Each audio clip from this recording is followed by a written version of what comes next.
Who doesn't like explosions in Path of Exile, huh? Well, what better way to get explosions than Beacon of Madness? Well, as it turns out, all of them really. While the item is very interesting, unfortunately the downsides are too massive to ignore. But let's delve into it. But before that, let's have a look at the rest of the build, shall we? Because it is too funky not to mention. Rebuke of the Vaal Battle Mage Ignite Poison Auto Bomber, using a super quick lightning warp for travel and Vaal Flame Blast for DPS on bosses or tough rares.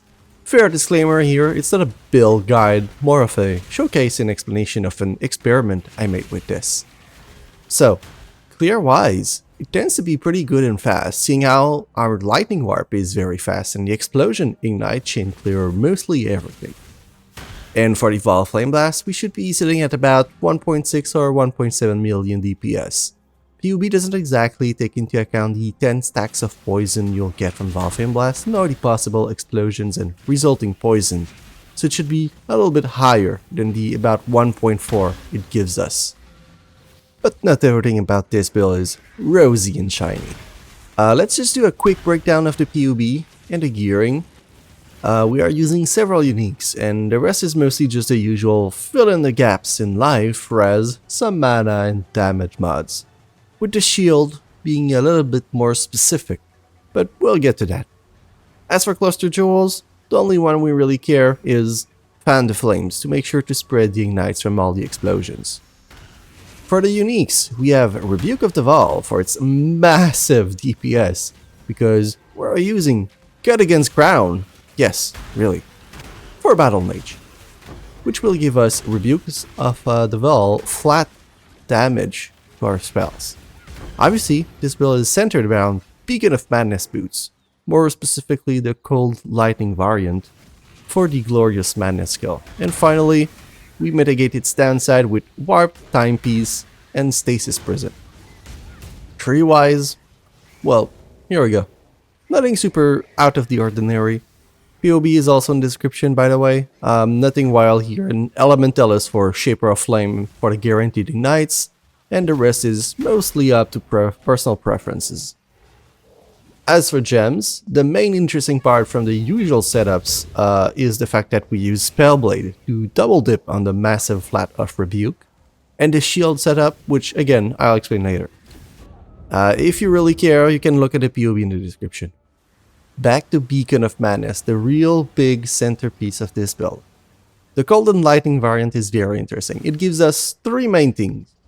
40% chance to explode enemies on killing them, for a massive 1/4 of their HP as chaos damage, a all damage poison, which is to say every hit always poison guaranteed regardless of a poison chance, and the fact that you need to embrace madness with its provided skill to get those stats.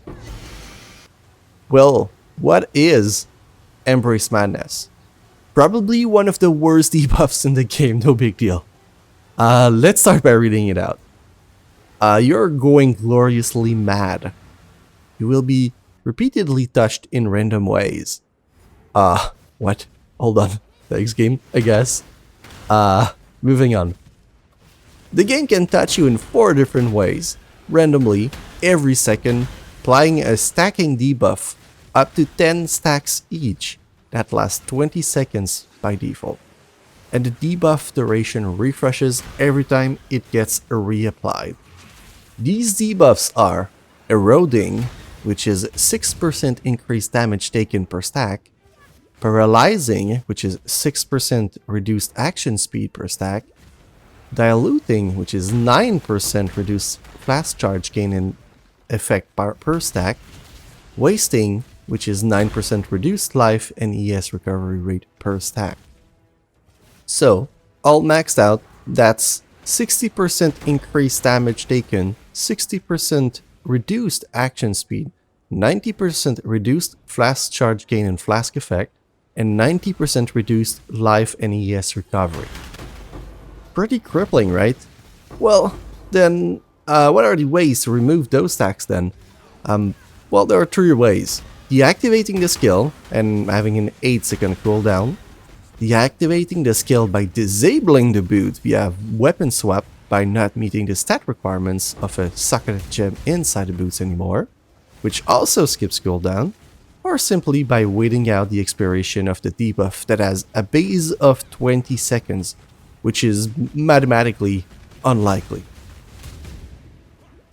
But this is affected by debuff expiration rate. So, how far can we stack it to negate that long duration? Well, there's two really large sources of it. The Warp Timepiece that gives a flat 100%, and Stasis Prison that can roll between 80 to 100%. And then there are several smaller sources as well, shown here. Well, back to our shield. What's funky about it? Well, we're using Temporal Rift because Stasis Prison gives it no reservation and its quality gives us debuff expiration rate. So, we want to push its quality as much as possible. So with a 23% quality gem, and with a level 3 enhance in these mods, we get a whopping 63% debuff expiration rate as well. All in all, while grabbing all this reduced buff duration, we end up picking a fair bit of reduced skill effect duration as well, which also is perfect for using Lightning Warp, as it makes it extra fast as you can see. And Lightning Warp also deals decent-ish damage to kill trash thanks to Battle Mage and Spellblade, giving it a big flat bonus from Rebuke of the Vaal and the explosions from the boots. Regarding the debuff from the boots, well, I'll skip over most of the maths here, but here's the graph of the duration of the debuff versus the total debuff expiration rate you have. Short version is, at 300%, which already requires a fairly significant investment, you get it to exactly 5 seconds. And since there are 4 random debuffs and one is applied every second, you'll accumulate some amount of stacks before it gets randomly cleared, which is the big issue here. You will potentially, multiple times a map, get several stacks of the debuffs at random. Getting a big reduced action speed will get you killed, and so will getting a massive increased damage taken. And since we are already heavily investing in gearing towards the rest of the build, then the debuff expiration rate leaves us a bit thin on the defense, which means almost guaranteed random deaths every map, and just generally poor quality of life of being randomly super slow, your flask doing nothing, or taking unexpectedly high damage, or barely regenning anything. Overall, the item is really interesting, but complete garbage. The debuffs are too big, clearing them with a skill activation and on an 8-second cooldown is a bit too tedious for me, and stacking expiration rate is not really viable, especially very expensive considering that when I bought it, the Stasis Prison was over 45 divines, and now it's even much more. And overall, we still barely have DPS and very little defense for that price tag. We could get some more debuff expiration rate, but it really won't mean much since we won't hit the next breakpoint. What I'd like to see from GGG is either a slightly lower duration of the stacks or adding perhaps a 5th debuff, which would mean that removing these stacks randomly should become significantly more consistent while still requiring a significant investment in it. So what's next for this build? Well, I'll probably just try to scrap the boot and swap Stasis Prison to a generic exploding chest, and the rest should still hold up pretty well. Just with it all of the poison part. I'd also significantly lighten the burden gear-wise, as right now we are using no less than 5 uniques, which makes it harder to gear and res cap and get enough life and defense. I haven't really fully finished my actual character as I decided to move on from this tentative build, but regardless, my POB is in the description, but keep in mind, I would not recommend this build as it is. It was an experiment, an interesting one, but maybe someone will find inspiration from it, who knows? And I'm sure it can be improved and tweaked further. I won't say it's optimized or ideal at all. Well, alright. See ya for a possible better version of this without Beacon of Madness in the future. Goodbye!